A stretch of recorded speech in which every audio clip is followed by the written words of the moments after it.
The majority of reentry service providers we surveyed talked about the likelihood that they were going to be requesting federal support if they hadn't already.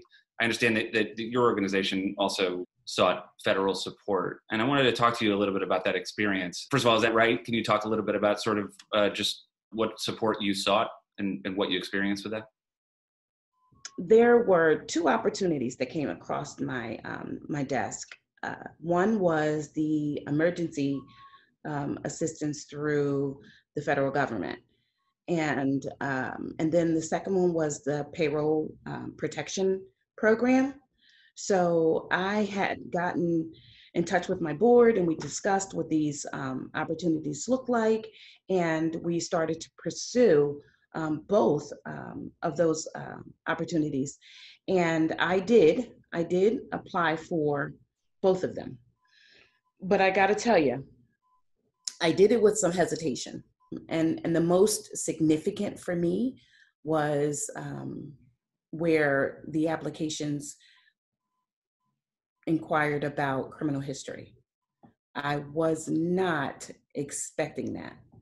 And it kind of took me for an emotional moment.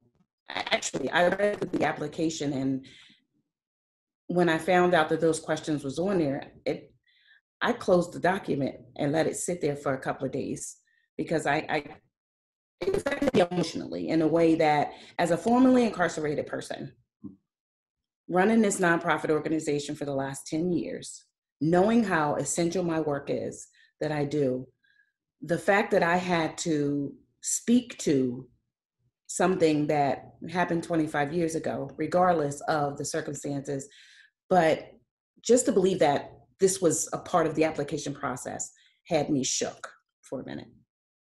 And I understand that there is a threshold on that. Your application wasn't ultimately impeded by that, but a number of others have been. And the Council of State Governments Justice Center, as you know, recently issued a joint statement with a number of other organizations calling on the U.S. Small Business Administration to change those restrictions.